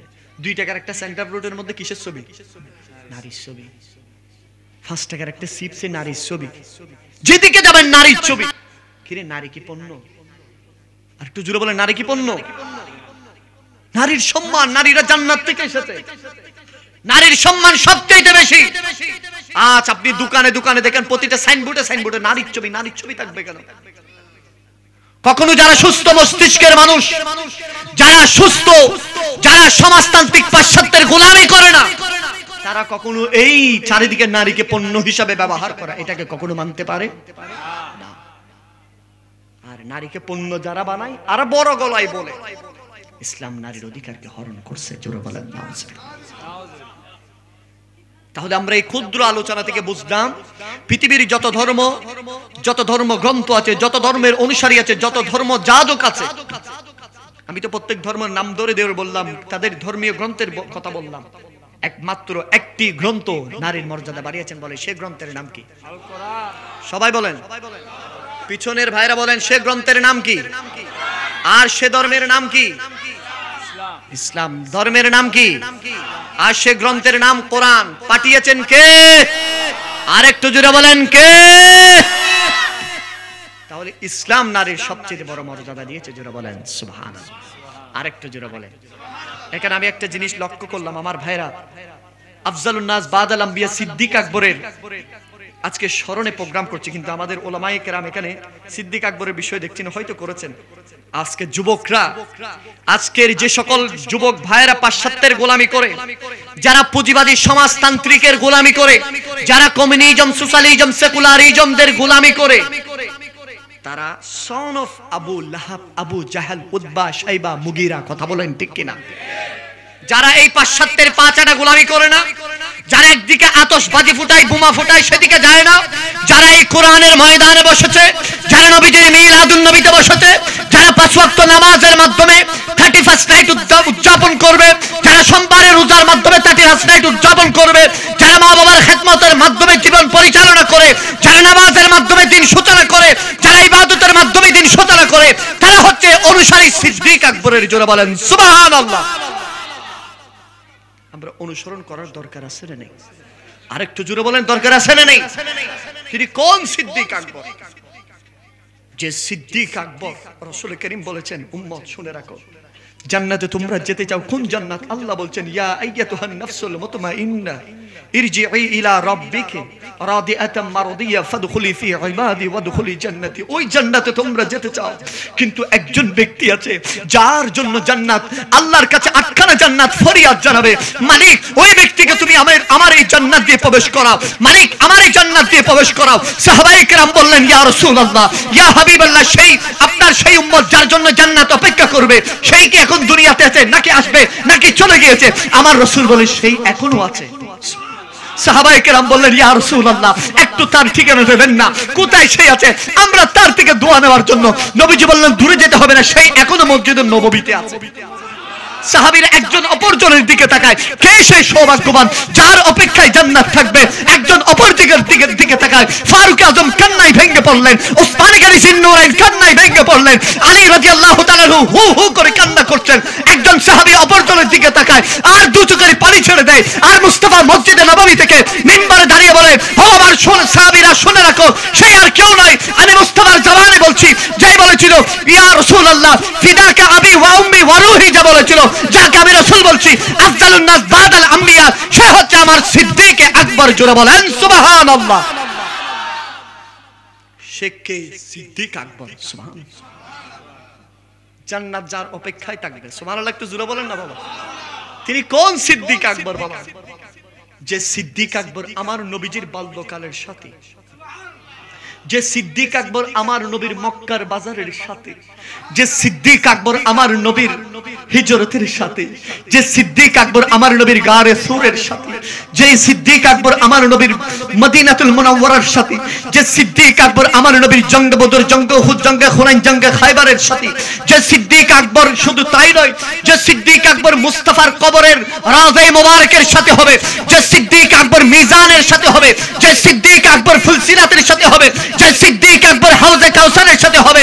শুধু তাই নয়, মুস্তাফা বলেছেন, আমি মুস্তাফা যেখানে থাকবো, আমার সিদ্দিক আমার সাথে জান্নাতে থাকবে। জোরে বলেন সুবহানাল্লাহ। যে সিদ্দিক আকবরের ব্যাপারে আমার নবী বলেছেন, সিদ্দিক আকবর ফিল জান্নাহ বলেছেন।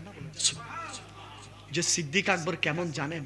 মায়েশা সিদ্দিকা রাদিয়াল্লাহু তাআলা আনহা আকাশ ভরা তারা, আর মুস্তাফা মায়েশা সিদ্দিকার কুল মোবারকে ঘুমাচ্ছেন। ফুরফুরে মেজাজ দেখতেন, আর মায়েশা সিদ্দিকা বললেন, ইয়া রাসূলুল্লাহ, ইয়া হাবিবাল্লাহ, আকাশের যতগুলা তারকা তত পরিমাণ আমল আপনার উম্মতের কার আছে? আমার নবী এক সেকেন্ড চিন্তা করে বললেন, আছে একজন, তিনি হচ্ছেন আমার ফারুক। সুবহানাল্লাহ, একটু জোরে বলেন না বাবা, আরেকটু জোরে বলেন। মায়েশা সিদ্দিকা মুখ মলিন করে ফেললেন, মনে মনে চিন্তা করলেন, আমার বাবা এত কোরবানি ইসলামের জন্য, আমি মনে করেছিলাম আমার নবীজি আমার বাবার কথা বলবে। তো নবীজি তো বুঝতেছে আল্লাহ আমার নবীকে গায়েবের ইলম দিয়েছেন। নবীজি বললেন, আয়েশা রে, তুমি কি ভাবছো আমি সিদ্দিক আকবরের কথা কেন বলি নাই? মায়েশা বললেন, ইয়া রাসূলুল্লাহ, হ্যাঁ। বললেন, আমার সিদ্দিকের এক রাতের আমল। কয় রাতের বাবা? সবাই বলেন কয় রাতের? এক রাতের আমল। আমার যত উম্মত এসেছে, কিয়ামত পর্যন্ত যত আসবে, সকল উম্মতের যদি আমল যদি এক পাল্লায় রাখা হয়, সিদ্দিকের এক রাতের আমলের সমান হবে। আরো জোরে বলেন, হবে। সে কোন রাত? হাই হাই হাই, সুবহানাল্লাহ, জোরে বলেন। নবীজি মক্কাতুল মুকাররমায় 53 বছর জিন্দেগিতে 6 মাস আগে সিদ্দিক আকবরকে বলেছেন, ও সিদ্দিক, হয়তো আমাদেরকে হিজরত করতে হবে। এইভাবে একদিন, 2 দিন, সপ্তাহ যায়, মাস যায়, 6 মাস গিয়েছে।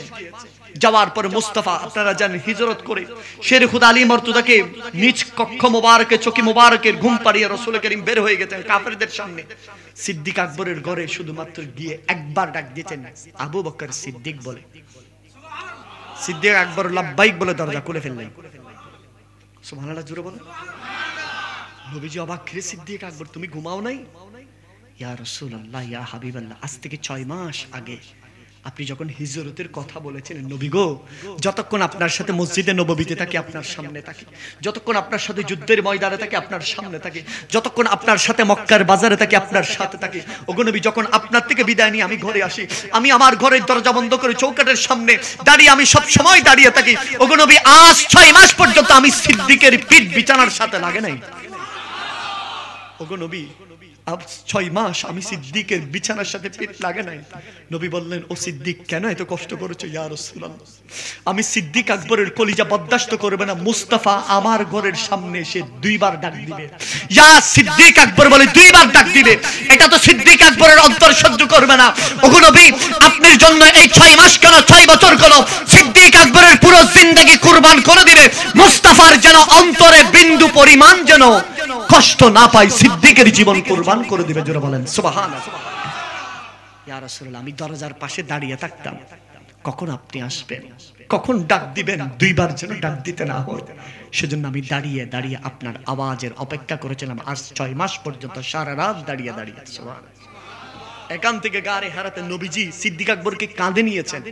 এখন যারা হজ করতে, উমরা করতে গিয়েছে, গা রসুল কত উপরে, সুবহানাল্লাহ বলেন। বহু মানুষ 40 বছর যুবক পর্যন্ত উঠতে, আপনি তো গিয়েছেন, কত উপরে আপনি উঠেছেন? না, উঠতে পারিনি। এজন আর সভাপতি উঠি না পারে, মানে ডল লাগিয়ে দিলে ঠিক আছে, মুরব্বি আছে, বহু জনে উঠতে পারে না যে ভয়ে, এবার উঠিব আল্লাহ আর আজি সাহেবেরও উঠিবের তৌফিক দান করুক, আমিন। আমরা যারা আসছি আমাদেরও ওঠার তৌফিক দান করুক, আমিন বলেন। আমরা যারা এখনো মক্কাতুল মুকাররমায় যাই নাই, মদিনাতুল মুনাওয়ারায় যাই নাই, আল্লাহ আমাদের হাজিরি নসিব করুক, আমিন বলেন।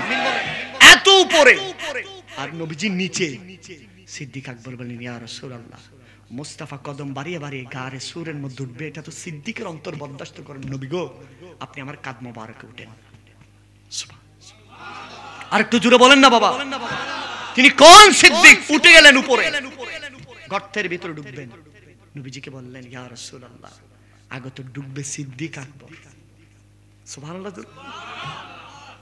সিদ্দিক আগে ঢুকবে, পরিষ্কার সবকিছু করে ফেললেন। এটা আপনারা জানেন। ঢুকার মধ্যে ঢুকে গেলেন, হঠাৎ করে ওই সাপে চুবল দিয়েছে। মুস্তাফা সিদ্দিক আকবরের নুরানি কুল মোবারকের মধ্যে 3 রাত 3 দিন ওই গারে সুরের ভিতরে ছিল। সুবহানাল্লাহ। আরেকটু জোরে বলেন না বাবা। শুধু রাসূল করিম, সিদ্দিক আকবর যখন কাফেরদের পা দেখছেন, সিদ্দিক আকবর কান্না করে দিচ্ছেন, ইয়া রাসূলুল্লাহ, ওই তো পা দেখা যায়। সে সময় আল্লাহর কোরআন লিসাহিবিহি, সাহাবী বলে যাকে সম্বোধন করেছে তিনি সিদ্দিক আকবর।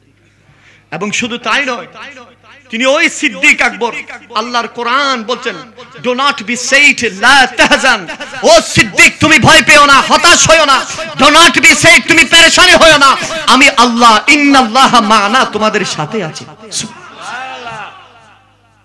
সাপে দংশন করেছে। সিদ্দিক আকবর কান্না করতে করতে পুরো শরীর সাপের বিষ পুরো শরীরে পৌঁছে গেছে।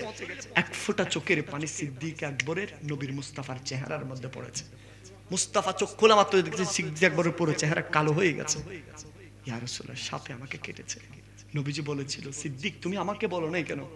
ওগো রাসূল, সিদ্দিকের মতো হাজার সিদ্দিক চলে যাব, মুস্তাফার ঘুম নষ্ট করতে চাই না। জোরে বলেন। আরে আবু বকর সিদ্দিকের সাপে কামড়াইছে, আরে অঙ্গ নবীর মুখের তুতুই বালা হয়ে গেছে, ঠিক না বলেন? আরে সেই যুগে কি ডাক্তার বৈদ্য হেগিন ছিল নি? আরে বিজ্ঞানীদের বিজ্ঞানী অঙ্গ নবীজি। সুবহানাল্লাহ বলেন না, আরো জোরে বলেন। তিনি কেমন নবী? আরে বিজ্ঞানীরা রকেটে চড়ে চাঁদের দেশে যায়, আরে অঙ্গ নবী রকেটে ছাড়া মেরাজে শরীফে যায়, ঠিক না বলেন? আরে সেই যুগে কি রকেটে মকেট হেগিন ছিল নি? আরে বিজ্ঞানীদের বিজ্ঞানী অঙ্গ নবীজি। জোরে বলেন না সুবহানাল্লাহ। তিনি সিদ্দিক আকবর। জোরে বলেন সুবহানাল্লাহ। বাবা কষ্ট হচ্ছে আজকে যেহেতু সিদ্দিক আকবরের স্মরণে মাহফিল, যুবকরা কাকে অনুসরণ করবে? কে আবু লাহাবকে নাকি সিদ্দিক আকবরকে? উতবা নাকি সিদ্দিক আকবর? ওয়ালিদ বিন মুগিরা নাকি সিদ্দিক আকবর? যুগে যুগে কালে কালে সিদ্দিক আকবরের ডঙ্কা বাজতে থাকবে, শুধু দুনিয়ায় নাকি জান্নাতে? আরেকটু জোরে বলেন। আর আবু লাহাব আছে? আবু লাহাবের অনুসারী কিছু আছে, ওই যে বললাম, আছে না নাই? আমরা সিদ্দিক আকবরের অনুসারী হতে চাই, হাত তুলে বলেন। বলেন মারহাবা। আরেকটু জোরে বলেন। সর্বশেষ সিদ্দিক আকবর কেমন শ্রেষ্ঠত্ব জানার দরকার আছে না নেই? আরেকটু জোরে বলেন। আল্লাহর এ রুয়ে জমিনে, একটু মনোযোগ, আল্লাহর এ রুয়ে জমিনে যেইভাবে মানুষের সৃষ্টি জগতের মাঝে মানুষটা শ্রেষ্ঠ, সুবহানাল্লাহ বলেন। এই মানুষের মাঝে সকল মানুষের মাঝে আদম আলাইহিস সালাম যেভাবে শ্রেষ্ঠ, সকল নবীদের মাঝে মুহাম্মদুর রাসূলুল্লাহ যেভাবে শ্রেষ্ঠ, সকল ঘরের মাঝে আল্লাহর খানায়ে কাবা যেভাবে শ্রেষ্ঠ, পৃথিবীর যত পাথর আছে সবচেয়ে বেশি হাজরে আসওয়াদ যেভাবে শ্রেষ্ঠ, পৃথিবীর যত উপত্যকা আছে বাইতুল মুকাদ্দাস যেভাবে শ্রেষ্ঠ, পৃথিবীর যত কূপ আছে জমজম কূপ যেভাবে শ্রেষ্ঠ, পৃথিবীর যত আংটি আছে সুলাইমান আলাইহিস সালামের আংটি যেভাবে শ্রেষ্ঠ, পৃথিবীর যত আসা লাঠি মোবারক আছে হযরতে মুসা কালিমুল্লাহর লাঠি যেভাবে শ্রেষ্ঠ, পৃথিবীর যত উটনি আছে সালেহ আলাইহিস সালামের উটনি যেভাবে শ্রেষ্ঠ, পৃথিবীর যত ধর্মগ্রন্থ আছে কোরআনুল কারীম যেভাবে শ্রেষ্ঠ, পৃথিবীর যত রাত আছে লাইলাতুল কদর যেভাবে শ্রেষ্ঠ, পৃথিবীর যত দিন আছে আরফার দিন যেভাবে শ্রেষ্ঠ, পৃথিবীর যত ধর্মগ্রন্থ আছে কোরআনুল কারীম যেভাবে শ্রেষ্ঠ, পৃথিবীর যত ধর্ম আছে ইসলাম যেভাবে শ্রেষ্ঠ। মনে রাখবেন, পৃথিবীর যত মানুষ আছে সকল মানুষের মাঝে মুহাম্মাদুর আম্বিয়ায়ে কেরামের মাঝে মুহাম্মাদুর রাসূলুল্লাহ, সকল আম্বিয়ায়ে কেরামের মাঝে আম্বিয়ায়ে কেরামের পরে সকল মানুষের মাঝে সিদ্দিক আকবর সেইভাবে শ্রেষ্ঠ। জোরে বলেন সুবহানাল্লাহ।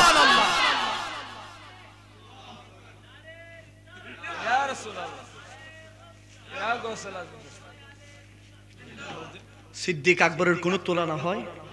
আরেকটু জোরে বলেন না, তুলনা হয়? কেমন সিদ্দিক আকবর ছিলেন? বিলালে হাবশিকে উমাইয়া বিন খালফ মারতে মারতে মারতে রূহ বের হয়ে যাবে। একজন সাহাবী নবীজিকে খবর দিলেন, ইয়া রাসূলুল্লাহ, ইথিওপিয়া আবিসিনিয়ার একজন নেক্রো কালো কৃতদাস আপনার যে কালমার দাওয়াত গ্রহণ করেছে গো নবী, তাকে তো উমাইয়া বিন খালফ শেষ করে দিবে। বিলালে হাবশিকে পাথরের সাথে বেঁধেছেন, দিনের পর দিন খাবার দিচ্ছে না। বেলাল হাবশি বেহুশ হয়ে যায়। হুঁশ যখন আসে আবার ইয়া রাসূলুল্লাহ বলে ডাক দেয়। বেলাল হাবশি কেমন নির্যাতন নিপীড়ন, কোরআনের পরে হযরতে বেলাল হাবশি নিঃশ্বাস বন্ধ হয়ে যায়। আর উমাইয়া বিন খালফ বলে, ও বেলাল হাবশি শুনে রাখো, মুহাম্মাদুর রাসূলুল্লাহর কালমার দাওয়াত ছেড়ে দাও, মুহাম্মাদুর রাসূলুল্লাহর দ্বীন ছেড়ে দাও, তাহলে আমি তোমাকে মুক্ত করে দেব। বেলাল হাবশি বলেন, আমি বিলাল একজন কেন হাজারো বিলাল চলে যাবে, আমি বিলাল একজন কেন আমার মতো হাজারো বিলাল চলে যাবে, লক্ষ বিলাল চলে যাবে, তারপরও ইসলামের দাওয়াত ইসলাম ধর্ম ছাড়া যাবে। আমি একজন কেন হাজার জন চলে যাক। কিন্তু বহু মা বাবারা চোখের পানিতে রাতকে রাত কাটিয়ে দেয়। আমি একজন সিদ্দিক আকবরের অনুসারী চাই, একজন আহলে বাইতের অনুসারী চাই, যার জন্য হুজুরকে আমি প্রয়োজনে এখন ওয়াদাবদ্ধ করাবো, হুজুর অথবা আমি, যার আকদ অথবা আমাদের খতিব সাহেব হুজুর, যার আকদটা আমরা ফ্রিতে পড়িয়ে দেব। আরেকটু জোরে বলেন না, এবং আমি যদি আল্লাহ যদি আমাকেও যদি বাঁচিয়ে রাখেন অন্ততপক্ষে ওই ভাইয়ের আগদতে খেজুর এবং মিষ্টিটা আমি নিজে এনে দিব। সুবহানাল্লাহ জোরে বলেন না। আমি একজন ভাই চাই যে ভাইটা দাঁড়িয়ে বুক ফুলিয়ে বলবে, হুজুর আমি এই যৌতুকের মতো নিকৃষ্ট কুসংস্কারের সাথে জড়িত হব না। একজন যুবক চাই আমি আজকের হাজারো মানুষের মাঝে। কেউ বিয়ে করতে না, এটার ভিতরে দেখে একজনের হাত দেখতে চাই আমি। নারে তাকবীর, কাছে আসেন, নারে তাকবীর। একজন তাকবীর দেন, এখান থেকে একজন তাকবীর দেন। আল্লাহু আকবার, ইয়া রাসূলুল্লাহ, ইয়া বলেন মারহাবা। আরেকটু জোরে বলেন। আমার ভাই আপনার নাম? মোহাম্মদ আরিফুল ইসলাম ফরহাদ। এদিকে আসেন হুজুর, এর একটু দোয়া করে দেন। আমার ফরহাদ ভাই মারহাবা বলেন। আজকে কিছু হোক না হোক আমার একজন ভাই অন্তত পক্ষে এর জন্য হলেও একজন অনার বাইফুত এলে বাইফুত বা যোগ্যতা এলে তো যথেষ্ট ভালো, আর বেশি কিনলে লাগবে, ঠিক কিনা বলেন? এই আমার একজন ভাই, এটা আপনারা হয়তো অনেকে কিছু মনে করছে উনি এখন ছোট, কখন বিয়ে করবে, এটা নয়। অন্তত পক্ষে এই ফরহাদের ভেতরে এই মাইন্ডসেট ঢুকেছে না আমি কখনো মেয়ের বাবা থেকে মোটরসাইকেল নিব, যে খাটের মধ্যে স্বামী স্ত্রী থাকবে সেই খাট মেয়ের বাবা থেকে কেন নিবেন? বাবা আপনি খাটে থাকবেন, খাট নিবেন অন্যজন থেকে? এটা কি সুস্থ মানুষের মস্তিষ্ক হতে পারে? আমার এই ফরহাদ ভাইকে আল্লাহ কবুল করুক, আমিন বলেন। বাবা আজকের এই প্রোগ্রাম সাকসেস হইতে বলেন মারহাবা। আরেকটু জোরে বলেন। আল্লাহ আমাদের অনেক যুবক ভাইরা যৌতুক ছাড়া, যৌতুক নিবেন আপনারা? যৌতুকের মতো এই কাজ দেখেন, একজন বাবা তার মেয়েকে লালন পালন করতে করতে করতে করতে বড় করে, স্কুলে পড়ায়, মাদ্রাসায় পড়ায়, ইউনিভার্সিটিতে পড়ায়, বোঝার মতো হয়েছে। শুধু আপনি একটা শব্দকে 3 বার রিপিট করেছেন, কয়বার? একটু গভীর মনোযোগ, কবুল কবুল কবুল 3 বার। আপনার যে স্ত্রী আপনার ঘরে আগে এসেছে, কখনো আপনাকে আগ থেকে চিনতো? এ মা বাবা মায়ার সব বন্ধন ছিন্ন করে আপনাদের এই পশ্চিম কুয়াশে চলে এসেছে, কথা বলেন ঠিক কিনা? জানে না, চিনে না, কোনো কিছু না, আগ থেকে চিনতো না, শুধু একটা শব্দকে 3 বার বলেছে। বলেন কোন বাবা কোন মা তার মেয়েকে কি খাওয়ানোর অভাবে বিবাহ দেয়? আর একটু জোরে বলেন না। লালন পালনের অভাবে বিবাহ দেয়? নবীজির সুন্নতকে জীবিত করার জন্য বিবাহ দেয়, ঠিক কিনা বলেন? তাহলে আমার যুবক ভাইদের হাত দেখতে চাই, কখনো যৌতুক নিবেন? আরো জোরে বলেন। আল্লাহ যৌতুকের মতো কুসংস্কার থেকে আমাদের হেফাজত করুক, আমিন বলেন। তাহলে আমি যে ওই বয়ানের শুরুতে বলেছিলাম একটা প্রশ্ন করব, আপনারা সবাই রাজি আছেন? যার জন্য আমি মহামূল্যবান একটা উপহার এনেছি, এই উপহারটা আমার হুজুরের হাত থেকে নেবেন। মারহাবা কি বলবেন না? আরেকটু জোরে বলেন। মানসিকভাবে প্রস্তুত? আমি করতে পারি প্রশ্নটা? প্রস্তুত আছেন? রাসূল করিম সাল্লাল্লাহু আলাইহি ওয়াসাল্লাম যখন একজন পুরুষ বিবাহ করবে একজন নারীকে, কয়টা গুণের কথা বলেছেন, কি কি বলেছেন? হাত তুলতে হবে, যে আগে হাত তুলবে। আমার মুরব্বি দাঁড়ান আপনি। কয়টা গুণ বাবা? কি কি? পরহেজগার, হ্যাঁ, সৌন্দর্য, হ্যাঁ, হ্যাঁ, ইজ্জত, ফরহাজগার ইজ্জত একখান, হ্যাঁ, সৌন্দর্য, হ্যাঁ, বংশ, হ্যাঁ, হ্যাঁ, ধন সম্পদ। বলেন মারহাবা। আপনার জন্য এটা মহামূল্যবান একটা গিফট, এটা হুজুরের আপনার হাতে তুলে দিন।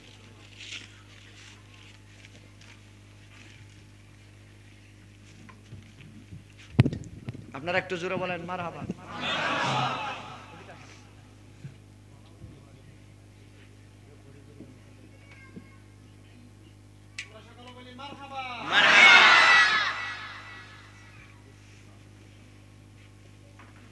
আপনারা কি মারহাবা বলবেন না? আর একটু জোরে বলেন। এর দ্বারা আমি একটা জিনিস বুঝেছি, এই মহামূল্যবান, এটার মাধ্যমে একজন মানুষ দ্বীন শিখবে, ইসলাম শিখবে, ধর্ম শিখবে। সুবহানাল্লাহ বলেন। এটা আলা হযরতের একটা কিতাব। অন্ততপক্ষে এটা বলার কারণে এই পুরো অডিয়েন্স যারা আপনারা উপস্থিত হয়েছেন, আমার এটা বিশ্বাস, আমি যদি কাউকে এখানে ধরে যদি এনে দিই, হুজুর এমন হয়ে গেছে আপনারা সকলে, আমি যা যা ওয়াজ করেছি সবগুলো মুখস্থ হয়ে গেছে, এত মন দিয়ে শুনেছেন। সুবহানাল্লাহ জোরে বলেন না। আল্লাহ আমাদের ভাইদের এই বিশেষ করে এখানে একটা আমি দৃশ্য দেখছি, পশ্চিম কুয়াইট ইসলামী তরুণ সংঘের পক্ষ থেকে দক্ষিণ পাড়া সিদ্দিক ড্রাইভারের বাড়িতে অগ্নিকাণ্ডে ক্ষতিগ্রস্ত পরিবারের মাঝে বাড়ি নির্মাণের জন্য 50,000 টাকা উপহার দিয়েছেন। যে সময় মানুষ অস্ত্র ধরে অন্যজন টিয়ালে ফেলার ছুরি মারিয়ে রে, এ সময় ওনারার এই পশ্চিম কুয়াইশের ছেলেরা মানুষকে টাকা দিচ্ছে। এই যুবকরা তো আপনাদের জন্য বাবা কল্যাণের, এই যুবকরা তো আগামীর। আমরা যে স্বপ্ন দেখি, আমরা যে পুরো বাংলাদেশ ব্যাপী হুজুর সহ আমরা যে দিনের সফর করি, আমাদের এই স্বপ্ন হচ্ছে আমাদের যুবকরা, আমাদের ভাইয়েরা এই বাংলাদেশে একদিন ইসলামের পতাকাকে ফতফত করে উড়াবে। কথা বলেন ঠিক কিনা? আমাদের এই স্বপ্ন এই বাংলাদেশের শুধুমাত্র সংসদ নয়, ইউনাইটেড স্টেট অফ আমেরিকার হোয়াইট হাউসে একদিন আল্লাহর লা ইলাহা ইল্লাল্লাহর পতাকা একদিন ফতফত করে উড়বে। বলেন ইনশাআল্লাহ। এটা হচ্ছে আমাদের এই তরুণ সংঘর, এই ইসলামী সংঘের ভাইদের মতো যদি যুবক হয়ে যায়। কথা বলেন ঠিক কিনা? আল্লাহ আমাদেরকে কবুল করেনি, আমিন বলেন। আরেকটু জোরে বলেন আমিন। সর্বশেষ কথা, এই 2023 সাল আপনি আমি বিদায় দিচ্ছি। এই দেশকে অলরেডি বিদায় দিয়ে দিছি। 24 সাল আপনার আমার মাঝে আসছে। আল্লাহ পাক দিলি 5 বার করে 6000 বারের অধিক ডেকেছেন আপনাকে আমাকে। ফজরের 2 ওয়াক্ত, ফজরের 2 রাকাত ফরজ, 365 দিনে 700 প্রায় 30 রাকাত নামাজ কে কতটুকু পড়েছি জানি না, অতীতের কেমন হয়েছে জানি না। অন্তত পক্ষে আজকের এই কোরআনের ময়দান থেকে আমরা রাত 12টার পরে আমরা একটু হাত তুলে বলতে চাই, আর কখনো নামাজ কাজা করব? সকলে হাত তুলে বলি, নামাজ কাজা করব? কখনো মা বাবাকে কষ্ট দিব? কখনো সমাজে অসংখ্যতে হয় এমন কোনো কাজ করব? কখনো কোনো যুবতী বোনের দিকে ইফটিজিং এর চোখে তাকাবো? কখনো মদ গাঁজা ইয়াবা বাবার ধারে পাশে যাব? কখনো আতশবাজি, ব্যান্ড ফ্যাকেজ, একেস্টি প্রোগ্রাম, পিলিপ সিং এর নামে জানাবে বিচারের দ্বারে কাছে যাব? বলেন ইনশাআল্লাহ। আমাদের প্রত্যেককে কবুল করে নিক, আমিন বল। আমি আপনাদের কাছে দোয়া চাই, হুজুরের কাছেও দোয়া চাই। ওয়ামা আলাইনা ইল্লাল বালাগ। আসসালামু আলাইকুম ওয়া রাহমাতুল্লাহি ওয়া বারাকাতুহু।